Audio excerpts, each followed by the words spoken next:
ಯೇಸುವಿನ ಮುದ್ದು ಬಾಲಕರು ನಾವು, ಸಣ್ಣ ಸಣ್ಣ ಕೈ ಚಪ್ಪಾಳೆಯಿಂದ ಹರ್ಷದಿ ಆತನ ಪ್ರೀತಿಯನ್ನು. ಹಲೋ ಮಕ್ಕಳೇ, welcome to mobile Sunday school. ಮಕ್ಕಳೇ, ನೀವೆಲ್ಲರೂ ಈ ಸಂಡೇ ಸ್ಕೂಲ್ ಕಾರ್ಯಕ್ರಮವನ್ನು ನೋಡಿ ಸಂತೋಷ ಪಡ್ತಾ ಇದ್ದೀರಾ, ಆಶೀರ್ವಾದ ಹೊಂದ್ತಾ ಇದ್ದೀರಾ ಅಂತ ಹೇಳಿ ನನಗೆ ಭಾಳ ಸಂತೋಷ. ಮಕ್ಕಳೇ, ಈ ಒಂದು ಸಂಡೇ ಸ್ಕೂಲ್ ಮೂಲಕ ಅನೇಕರು ಅನೇಕ ಸಮಯದಲ್ಲಿ ನನಗೆ ಫೋನ್ ಮಾಡಿ ತಿಳಿಸ್ತಾ ಇದ್ದೀರಾ, ತುಂಬ ಚೆನ್ನಾಗಿ ನೀವು ಸಂಡೇ ಸ್ಕೂಲ್ ಇದು ಮಾಡ್ತಾ ಇದ್ದೀರಾ ಅಂತ ಹೇಳಿ ದೇವರಿಗೆ ಸ್ತೋತ್ರ ಹೇಳ್ತೇನೆ. ನೀವು ಈ ಕಾರ್ಯಕ್ರಮವನ್ನು ನೋಡಿ ಆಶೀರ್ವಾದ ಹೊಂದ್ರಿ. ಈ ಸಮಯದಲ್ಲಿ ಮತ್ತೊಮ್ಮೆ ನಾವು ಈ ಸಂಡೇ ಸ್ಕೂಲ್ ಕಾರ್ಯಕ್ರಮಕ್ಕೆ ನಿಮ್ಮನ್ನು ಆಹ್ವಾನಿಸ್ತೇವೆ. ಯಾಕಂತ ಹೇಳಿದ್ರೆ ಕ್ರಿಸ್ಮಸ್ ಹತ್ರ ಬರ್ತಾ ಇದೆ. ಕ್ರಿಸ್ಮಸ್ನ ಸಂತೋಷದಲ್ಲಿರ್ತೇವೆ. ತಿಂಡಿಗಳನ್ನು ಮಾಡ್ತಾ ಇರ್ತಾರೆ ಮನೆಯಲ್ಲಿ, ಕ್ರೇರಲ್ಸ್ ಬರ್ತಾ ಇರ್ತದೆ ಮತ್ತು ಅನೇಕ ಹೊಸ ಹೊಸ ವಸ್ತುಗಳನ್ನು ನಾವು ಮನೆಗಳಿಗೆ ತಂದು ಸಂತೋಷ ಪಡ್ತೇವೆ. ಯಾಕಂತ ಹೇಳಿದ್ರೆ ಕ್ರಿಸ್ಮಸ್ ಹಬ್ಬ ಅಂತ ಹೇಳಿದ್ರೆ ಯೇಸು ಸ್ವಾಮಿಯ ಜನನ ದಿನ. ಅದು ನಮ್ಮೆಲ್ಲರಿಗೂ ಸಂತೋಷ ತರುವಂಥ ದಿನ.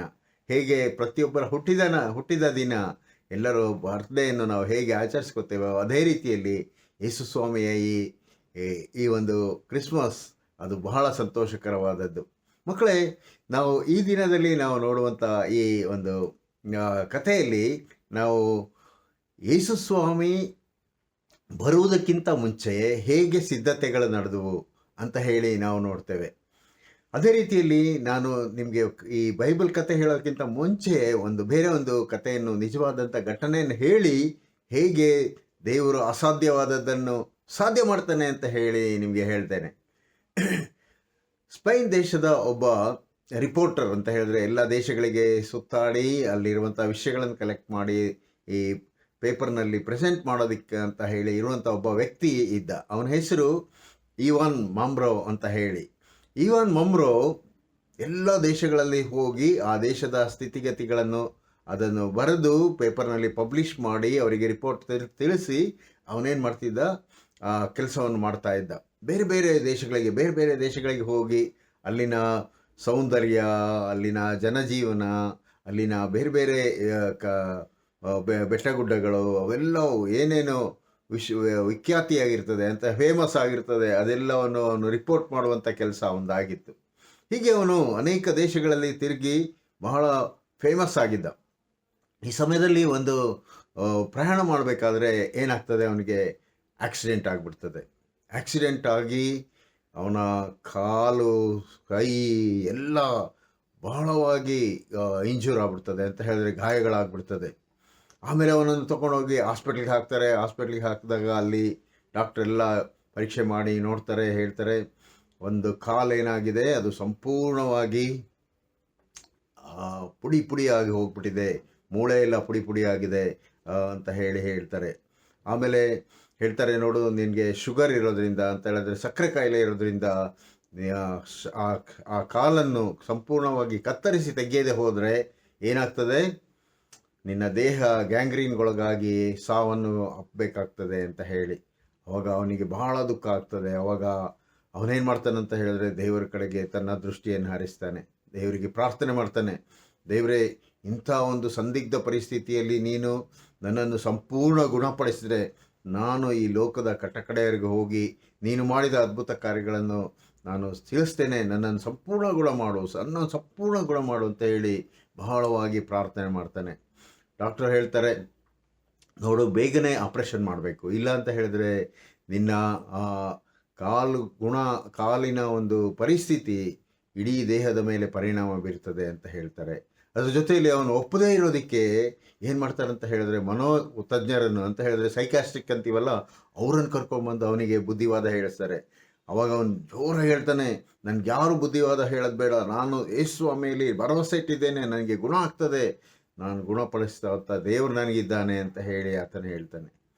ಆನಂತರ ಏನಾಗ್ತದೆ, ಒಂದು ದಿನ ಆಗ್ತದೆ, ಎರಡನೇ ದಿನ ಅವರು ಅವನನ್ನು ಒಪ್ಪಿಸಿ ಆಪರೇಷನ್ ಥಿಯೇಟ್ರಿಗೆ ಕರ್ಕೊಂಡು ಹೋಗಬೇಕಾದ್ರೆ, ಕಾಲಿನ ಒಂದು ಶಸ್ತ್ರಚಿಕಿತ್ಸೆಗೆ ಅವನನ್ನು ಕರ್ಕೊಂಡು ಹೋಗಬೇಕಾದ್ರೆ ಅಲ್ಲಿ ಡಾಕ್ಟ್ರ್ ನೋಡಿದಾಗ ಅವರಿಗೆ ದೊಡ್ಡ ಆಶ್ಚರ್ಯ ಕಾದಿರ್ತದೆ. ದೊಡ್ಡ ಆಶ್ಚರ್ಯ ಅಂತ ಹೇಳಿದ್ರೆ ಆತನ ಕಾಲು ಏನೂ ಆಗದೇ ಇರುವ ರೀತಿಯಲ್ಲಿ ಸಂಪೂರ್ಣವಾಗಿ ಕೂಡಿಕೊಂಡಿರ್ತದೆ.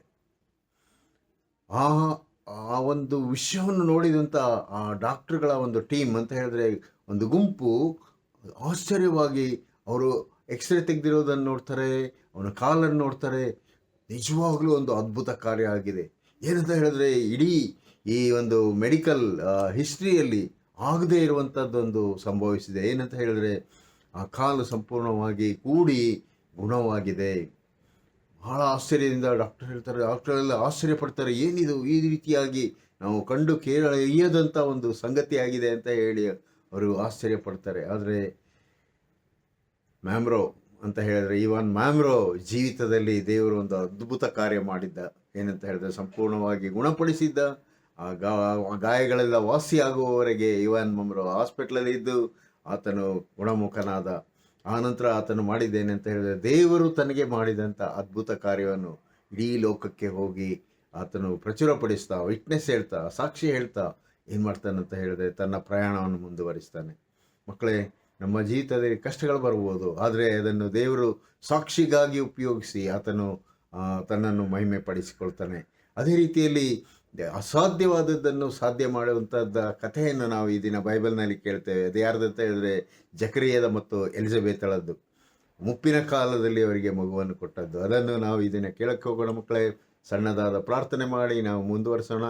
ಪ್ರೀತಿಯುಳ್ಳ ನಮ್ಮ ತಂದೆಯಾದ ದೇವರೇ, ಇವಾನ್ ಮ್ಯಾಮ್ರೋ ಜೀವಿತದಲ್ಲಿ ಸ್ವಾಮಿ ನೀನು ಮಾಡಿದ ಅದ್ಭುತವನ್ನು ಸ್ವಾಮಿ ಮಕ್ಕಳು ಕೇಳಿದ್ದಾರೆ, ಎಲ್ಲರೂ ಕೇಳಿದ್ದಾರೆ.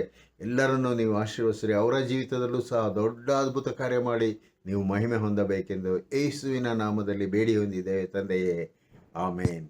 ಬಿಯ ವರ್ಗಕ್ಕೆ ಸೇರಿದ ಜಕರಿಯನೆಂಬ ಒಬ್ಬ ಯಾಜಕನಿದ್ದನು. ಅವನ ಹೆಂಡತಿಯು ಆರೋನ ವಂಶದವಳು. ಆಕೆ ಹೆಸರು ಎಲಿಜಬೆತಳು. ಅವರಿಬ್ಬರೂ ಕರ್ತನ ಎಲ್ಲ ಆಜ್ಞೆಗಳನ್ನು, ನೇಮಗಳ ನಿಷ್ಠೆಗಳನ್ನು ಕೈಕೊಂಡು ತಪ್ಪಿಲ್ಲದೆ ನಡ್ಕೊಳ್ಳುತ್ತಾ ದೇವರ ದೃಷ್ಟಿಯಲ್ಲಿ ನೀತಿವಂತರಾಗಿದ್ದರು. ಆದರೆ ಅವರಿಗೆ ಮಕ್ಕಳಿರಲಿಲ್ಲ. ಹೀಗಿರಲಾಗಿ ಜಕರಿಯನ ವರ್ಗದ ಸರತಿ ಬಂದಾಗ ಅವನು ದೇವರ ಸನ್ನಿಧಿಯಲ್ಲಿ ಯಾಜಕ ಧರ್ಮವನ್ನು ನಡೆಸುತ್ತಿರಲು ದೇವಾಲಯದೊಳಕ್ಕೆ ಹೋಗಿ ಧೂಪವನ್ನು ಅರ್ಪಿಸುವುದು ಯಾಜಕರ ಮರ್ಯಾದೆಯ ಪ್ರಕಾರ ಅವನ ಪಾಲಿಗೆ ಬಂತು. ಧೂಪವನ್ನು ಅರ್ಪಿಸುತ್ತಿರುವ ಹೊತ್ತಿನಲ್ಲಿ ಜನರೆಲ್ಲರೂ ಹೊರಗೆ ನಿಂತು ದೇವರನ್ನು ಪ್ರಾರ್ಥಿಸುತ್ತಿರಲಾಗಿ ಕರ್ತನ ದೂತನು ಧೂಪದ ಬಲಗಡೆಯಲ್ಲಿ ನಿಂತುಕೊಂಡವನಾಗಿ ಅವನಿಗೆ ಕಾಣಿಸಿಕೊಂಡನು. ಜಕರಿಯನು ಅವನ ಕಂಡು ತತ್ತರಗೊಂಡು ಭಯ ಹಿಡಿದವನಾದನು. ಆದರೆ ಆ ದೂತನು ಅವನಿಗೆ, ಜಕರಿಯ, ಭಯಪಡಬೇಡ, ನಿನ್ನ ವಿಜ್ಞಾಪನೆ ದೇವರಿಗೆ ಮುಟ್ಟಿತು. ನಿನ್ನ ಹೆಂಡತಿಯಾದ ಎಲಿಜಬೆತಳು ನಿನಗೆ ಮಗನನ್ನು ಹಡೆಯುವಳು. ನೀನು ಅವನಿಗೆ ಯೋಹಾನನೆಂದು ಹೆಸರಿಡಬೇಕು. ನಿನಗೆ ಸಂತೋಷವೂ ಉಲ್ಲಾಸವೂ ಉಂಟಾಗುವುದು ಮತ್ತು ಅವನು ಹುಟ್ಟಿದ್ದಕ್ಕೆ ಬಹುಜನರು ಸಂತೋಷಪಡುವರು. ಅವನು ಕರ್ತನ ದೃಷ್ಟಿಯಲ್ಲಿ ಮಹಾಪುರುಷನಾಗಿರುವನು ಎಂದು ಹೇಳಿದನು. ಮತ್ತು ಅವನು ಹುಟ್ಟಿದಂದಿನಿಂದಲೂ ಪವಿತ್ರಾತ್ಮ ಭರಿತನಾಗಿರುವನು. ಇಸ್ರಾಯೇಲ್ಯರಲ್ಲಿ ಅನೇಕರನ್ನು ಅವನ ದೇವರಾಗಿರುವ ಕರ್ತನ ಕಡೆಗೆ ತಿರುಗಿಸುವನು. ಅವನು ಆತನ ಮುಂದೆಗೆ ಹೋಗಿ ಎಲೀಯನ ಗುಣಗಳನ್ನು, ಶಕ್ತಿಯನ್ನು ಹೊಂದಿ ತಂದೆಯ ಹೃದಯವನ್ನು ಮಕ್ಕಳ ಕಡೆಗೂ ಹಠಹಿಡಿದವರನ್ನು ನೀತಿವಂತರ ಜ್ಞಾನದ ಕಡೆಗೂ ತಿರುಗಿಸಿ ಸಿದ್ಧವಾದ ಜನರನ್ನು ಕರ್ತನಿಗೆ ಒಪ್ಪಿಸುವನು ಎಂದು ಹೇಳಿದನು. ಜಕರಿಯನು ಆ ದೂತನಿಗೆ, ಇದನ್ನು ನಾನು ಯಾತರಿಂದ ತಿಳ್ಕೊಳ್ಳಲಿ? ನಾನು ಮುದುಕನು, ನನ್ನ ಹೆಂಡತಿಯು ದಿನ ಹೋದವಳು ಎಂದು ಹೇಳಿದ್ದಕ್ಕೆ ಆ ದೂತನು, ನಾನು ದೇವರ ಸನ್ನಿಧಿಯಲ್ಲಿ ನಿಲ್ಲುವ ಗಬ್ರಿಯೇಲನು ನಿನ್ನ ಕೂಡ ಮಾತನಾಡಿ ಈ ಶುಭ ವರ್ತಮಾನವನ್ನು ತಿಳಿಸುವುದಕ್ಕಾಗಿ ನಾನು ಕಳುಹಿಸಲ್ಪಟ್ಟಿದ್ದೇನೆ. ಈ ಮಾತನ್ನು ತಕ್ಕ ಸಮಯದಲ್ಲಿ ನೆರವೇರುವುದು. ಆದರೆ ನೀನು ಅದನ್ನು ನಂಬದೆ ಹೋದದ್ದರಿಂದ ಅದೆಲ್ಲ ಸಂಭವಿಸುವವರೆಗೆ ಮಾತನಾಡದೆ ಮೂಕನಾಗಿರುವಿ ಎಂದು ಅವನಿಗೆ ಉತ್ತರ ಕೊಟ್ಟನು. ಇಷ್ಟರೊಳಗೆ ಜನರು ಜಕರಿಯನನ್ನು ಕಾದುಕೊಂಡಿದ್ದು ಅವನು ದೇವಾಲಯದೊಳಗೆ ತಡಮಾಡಿದ್ದಕ್ಕಾಗಿ ಆಶ್ಚರ್ಯಪಟ್ಟರು. ಅವನು ಹೊರಗೆ ಬಂದಾಗ ಅವನ ಕೂಡ ಏನೂ ಮಾತನಾಡದೆ ಇರಲು ಇವನಿಗೆ ದೇವಾಲಯದಲ್ಲಿ ಏನೋ ದಿವ್ಯ ದರ್ಶನವಾಗಿರಬೇಕು ಅಂದುಕೊಂಡರು. ಅವನು ಅವರಿಗೆ ಕೈ ಸನ್ನೆ ಮಾಡಿ ಮೂಕನಾಗಿಯೇ ಇದ್ದನು. ಅವನ ಯಾಜಕ ವರ್ಗದ ದಿನಗಳು ತೀರಿದ ನಂತರ ಅವನು ತನ್ನ ಮನೆಗೆ ಹೋದನು. ಎಲಿಜಬೆತಳು ದಿನ ತುಂಬಿ ಗಂಡು ಮಗುವನ್ನು ಹೆತ್ತಳು. ಆಕೆ ನೆರೆಹೊರೆಯವರ ಬಂಧು ಮಿತ್ರರು ಆಕೆಯ ಮೇಲೆ ದೇವರು ದಯೆ ತೋರಿಸಿದ್ದಾನೆಂದು ಕೇಳಿ ಆಕೆಯ ಕೂಡ ಸಂತೋಷಪಟ್ಟರು. 8ನೇ ದಿನದಲ್ಲಿ ಆ ಮಗುವಿಗೆ ಸುನ್ನತಿ ಮಾಡುವುದಕ್ಕೆ ಬಂದಾಗ ಜಕರಿಯನೆಂದು ತಂದೆಯ ಹೆಸರನ್ನೇ ಇಡಬೇಕೆಂದಿದ್ದರು. ಈ ವಿಷಯದಲ್ಲಿ ಅವರ ತಾಯಿಯು ಅದು ಬೇಡ, ಯೋಹಾನನೆಂದು ಹೆಸರಿಡಬೇಕು ಎಂದು ಹೇಳಲು, ನಿನ್ನ ಬಂಧು ಬಾಂಧವರಲ್ಲಿ ಈ ಹೆಸರಿನವರು ಒಬ್ಬರಾದರೂ ಇಲ್ಲವಲ್ಲ ಎಂದು ಆಕೆಗೆ ಹೇಳಿ ಏನು ಹೆಸರಿಡಬೇಕೆಂದು ತಂದೆಗೆ ಕೇಳಿದರು. ಅವನು ಒಂದು ಹಲಗೆಯನ್ನು ತರಿಸಿಕೊಂಡು ಯೋಹಾನನೆಂದು ಹೆಸರಿಡಬೇಕೆಂದು ಹೇಳಿದನು. ಅದಕ್ಕೆ ಎಲ್ಲರೂ ಆಶ್ಚರ್ಯಪಟ್ಟರು. ಕೂಡಲೇ ಅವನಿಗೆ ನಾಲಿಗೆ ಬಂದು ಸಡಿಲವಾಯಿತು. ಅವನು ಮಾತನಾಡುವ ಶಕ್ತಿಯುಳ್ಳವನಾಗಿ ದೇವರನ್ನು ಕೊಂಡಾಡಿದನು. ಪ್ರೀತಿಯುಳ್ಳ ಮಕ್ಕಳೇ, ದೇವರು ಅದ್ಭುತವನ್ನು ಮಾಡುವಂತಹ ದೇವರು. ಮುಪ್ಪಿನಲ್ಲಿಯೂ ಮಕ್ಕಳನ್ನು ಕೊಟ್ಟು ಅವರನ್ನು ಆಶೀರ್ವದಿಸಿದನು. ನಾವು ಸಹ ಆಶೀರ್ವಾದಕ್ಕಾಗಿ ಪ್ರಾರ್ಥನೆ ಮಾಡೋಣ. ಪ್ರೀತಿಯುಳ್ಳ ನಮ್ಮ ತಂದೆಯ ದೇವರೇ, ನೀನು ನಮ್ಮನ್ನು ಸಹ ಆಶ್ಚರ್ಯಕರವಾದ ರೀತಿಯಲ್ಲಿ ಆಶೀರ್ವದಿಸಿ ಬಲಪಡಿಸು. ಮಕ್ಕಳನ್ನು, ತಂದೆ ತಾಯಿಗಳನ್ನು, ಸಂಡೇ ಸ್ಕೂಲ್ ಟೀಚರ್ಸ್ ಅವರನ್ನು ನೀವು ಆಶೀರ್ವದಿಸು. ಯೇಸುವಿನಲ್ಲಿ ಬೇಡಿದ್ದೇವೆ ತಂದೆಯೇ, ಆಮೇನ್.